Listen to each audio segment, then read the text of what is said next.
হিরণময় নয়, অভিকে কিডন্যাপ করেছিল ওই প্রমোটার। অবশেষে অভির ভুল ভেঙে দিল ছুটি। ভালোবেসে ছুটি আর অভি দুজনকেই কাছে টেনে নিল হিরণময়। প্রতিজ্ঞা ধারাবাহিকে দেখা যায় হিয়ারিং এ দেবদত্ত নির্দোষ প্রমাণিত না হলেও ওই আশ্রয় বাড়ির হিরে চোরা কারবারির পেছনে অন্য কারো হাত রয়েছে তা প্রমাণিত হয়ে যায়। তবে ওই গুন্ডাটা সাক্ষী দেওয়ার আগেই একটা বিশেষ সুজ দিয়ে চালাকি করে ওই প্রমোটার গুন্ডাটি যখন আদালতে ঢোকে তখন পেটে একটা খোঁচা দেয়, আর সেই বিষের রিয়াকশনে ওই গুন্ডাটি সাক্ষী দেওয়ার আগেই মরে যায়, যার কারণে প্রমোটারের মুখোশ আদালতে ফাঁস হয় না। কিন্তু আশ্রয় বাড়ির এই অনৈতিক কার্যক্রমগুলো থামানোর জন্য আশ্রয় বাড়িকে আবার স্বাভাবিক পর্যায়ে ফিরিয়ে আনার অনুমতি দেয় আদালত। ওখানে বাচ্চাদের থাকার অনুমতিও দেওয়া হয়। আদালত থেকে বেরিয়েই অভি হিরণময়কে দেখতে পেয়ে কিছুটা কষ্ট পেয়ে হিরণময়কে বলে, আমি কখনো ভাবতেই পারিনি আঙ্কেল আপনি আমাকে কিডন্যাপ করতে পারেন। আদালতে কেসটি জেতার জন্য আপনি এত নিচুতে নামতে পারেন। হিরণময়ও কষ্ট পায়, মনে মনে ভাবে, অভি তুমি আমাকে এমন ভাবলে? এই কি আমার শিক্ষা? এই কি আমি তোমাকে মানুষ করেছি? হিরণময় কষ্ট পেয়ে অভিকে জানিয়ে দেয়, ঠিক আছে অভি, তুমি যা ভাবছো সেটাই ঠিক, আমি এ নিয়ে কোনো কথাই বলবো না।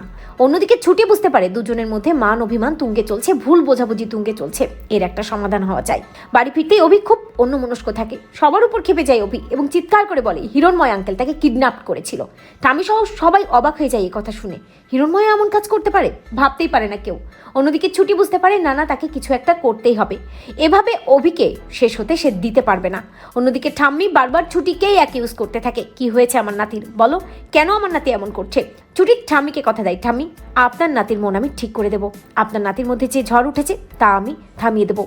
হিরণময় আঙ্কেল এমন কাজ করতে পারেন না, সেটা আমি প্রমাণ করে দেবো। এরপরে দেখা যায় ছুটি সবার চোখের আড়ালে আবারও ওই ডেরায় চলে যায় যেখানে অভিকে কিডন্যাপ করে রাখা হয়েছিল, কারণ ছুটি খুব ভালো করে বুঝতে পারে ওখানে গেলেই সে কোনো না কোনো প্রমাণ পেয়ে যাবে। তাই ছুটি আবারও ওই ডেরায় চলে যায়, আর ডেরায় ঢুকে ছুটি সবকিছু ভালো করে সার্চ করতে থাকে।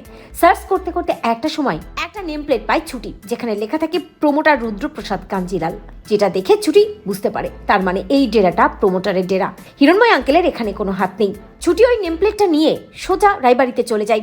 অভি যখন রাত্রিবেলা ছুটিকে ঘরে দেখতে পায় না, ছুটিকে খুঁজতে থাকে, তখন ছুটি অভির সামনে দাঁড়িয়ে বলে, আমি একটু বাইরে গিয়েছিলাম উকিল স্যার, কারণ আপনার ভুল ভেঙে দেওয়ার জন্য, নয়তো তো আপনি হিরণময় আঙ্কেলকে অপরাধী ভাবতেন। এই দেখুন এই নেমপ্লেটটা আমি ওই ডেরায় পেয়েছি, আমি আবার ওই ডেরায় গিয়েছিলাম আর সেখানে গিয়ে আমি এটা পেয়েছি।